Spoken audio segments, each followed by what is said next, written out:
السلام علیکم دوستو، کیا حال ہے آپ سب کے؟ امید ہے آپ سب خیریت سے ہوں گے۔ آج ہم آپ لوگوں کے لیے لائے ہیں اسلامک ہسٹری کا ایک ایسا عجیب واقعہ جس میں چند لوگ 300 سال تک سوئے رہے اور اس کے بعد دوبارہ بیدار ہو کر دنیا میں واپس لوٹ گئے۔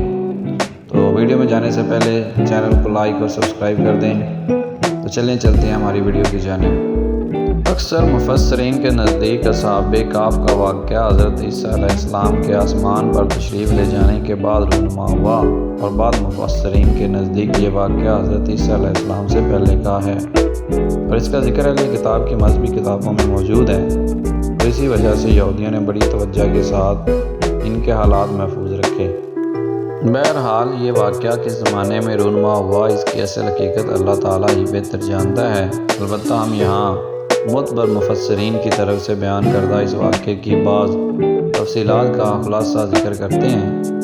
چنانچہ مفسرین کے بیان کے مطابق اصحاب کہف افسوس نامی ایک شہر کے شرفاء و معززین میں سے ایماندار لوگ تھے۔ ان کے زمانے میں دقیانوس نامی ایک بڑا جابر بادشاہ تھا جو لوگوں کو بت پرستی پر مجبور کرتا، اور جو شخص بھی بت پرستی پر راضی نہ ہوتا اسے قتل کر ڈالتا تھا۔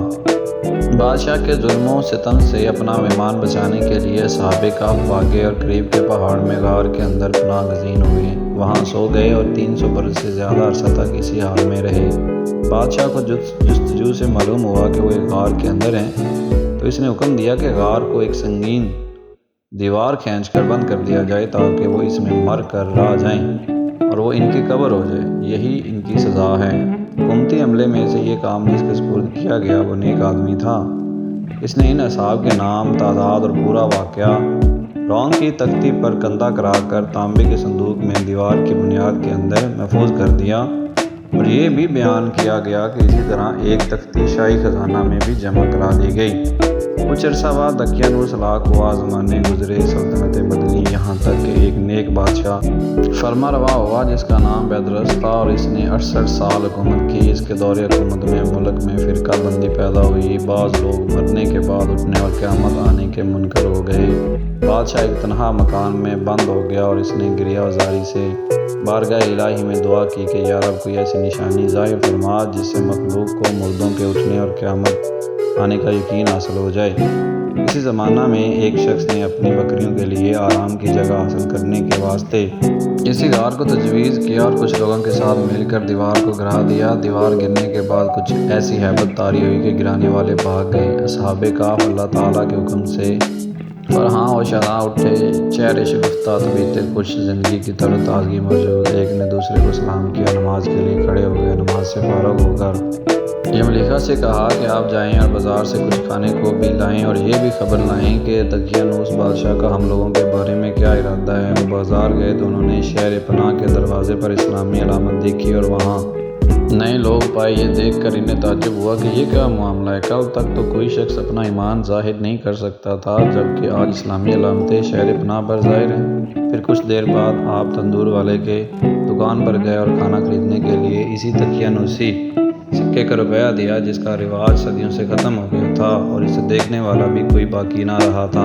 بازار والوں نے خیال کیا کہ کوئی پرانا خزانہ ان کے ہاتھ آ گیا ہے، چنانچہ وہ انہیں پکڑ کر حاکم کے پاس لے گئے۔ وہ نیک شخص تھا، اس نے بھی ان سے دریافت کیا کہ خزانہ کہاں ہے۔ انہوں نے کہا خزانہ کہیں نہیں ہے، یہ روپیہ ہمارا اپنا ہے۔ حاکم نے کہا یہ بات کسی طرح قابل یقین نہیں، کیونکہ اس میں جو سال لکھا ہوا ہے وہ 300 برس سے زیادہ کا ہے، اور آپ نوجوان ہیں، ہم لوگ بوڑھے ہیں، ہم نے تو کبھی یہ سکہ دیکھا ہی نہیں۔ آپ نے فرمایا میں جو دریافت کروں وہ ٹھیک ٹھیک بتاؤں تو خدا حل ہو جائے گا۔ یہ بتاؤ کہ دقیانوس بادشاہ کس حال و خیال میں ہے۔ حاکم نے کہا آج روئے زمین پر اس نام کا کوئی بادشاہ نہیں، سینکڑوں برس پہلے ایک بے ایمان بادشاہ اس نام کا گزرا ہے۔ آپ نے فرمایا کل ہی تو ہم اس کے خوف سے جان بچا کر بھاگے ہیں، اور میرے ساتھی قریب کے پہاڑ میں ایک غار کے اندر پناہ گزین ہیں، چلو میں تمہیں ان سے ملاؤں۔ حاکم اور شہر کے سردار اور ایک کثیر مخلوق ان کے ہمراہ غار کے کنارے پہنچ گئے۔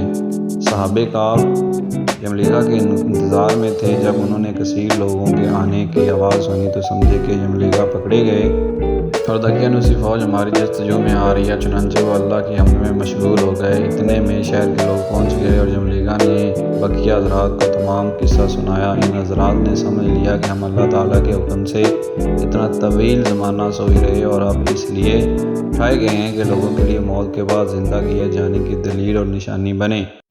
جب حاکم شہر غار کے کنارے پہنچا تو اس نے تانبے کا صندوق دیکھا۔ اس کو کھلوایا تو تختی برآمد ہوئی۔ اس تختی میں ان اصحاب کے اسماء اور ان کے کتے کا نام لکھا تھا۔ یہ بھی لکھا تھا کہ یہ جماعت اپنے دین کی حفاظت کے لیے دقیانوس کے ڈر سے اس غار میں پناہ گزین ہوئی۔ دقیانوس نے خبر پا کر ایک دیوار سے انہیں غار میں بند کرنے کا حکم دیا۔ ہم یہ حال اس لیے لکھتے ہیں تاکہ جب کبھی یہ غار کھلے تو لوگ ان کے حال پر مطلع ہو جائیں۔ یہ تختی پڑھ کر سب کو تعجب ہوا اور لوگ اللہ کی حمد و ثنا بجا لائے کہ اس نے ایسی نشانی ظاہر فرما دی جس سے موت کے بعد اٹھنے کا یقین حاصل ہوتا ہے۔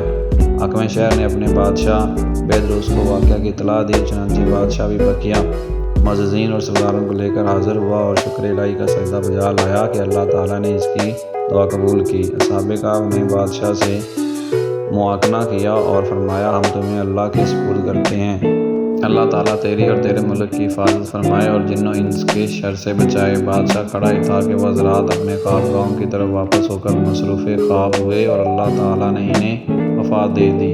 بادشاہ نے سال کے صندوق میں ان کے اجال کو محفوظ کیا اور اللہ تعالیٰ نے روح اور ان کی حفاظت فرمائی کہ کسی کی مجال نہیں کہ وہاں پہنچ سکے۔ بادشاہ نے سرے غار مسجد بنانے کا حکم دیا اور ایک خوشی کا دن معین کر دیا کہ ہر سال لوگ عید کی طرح وہاں آیا کریں۔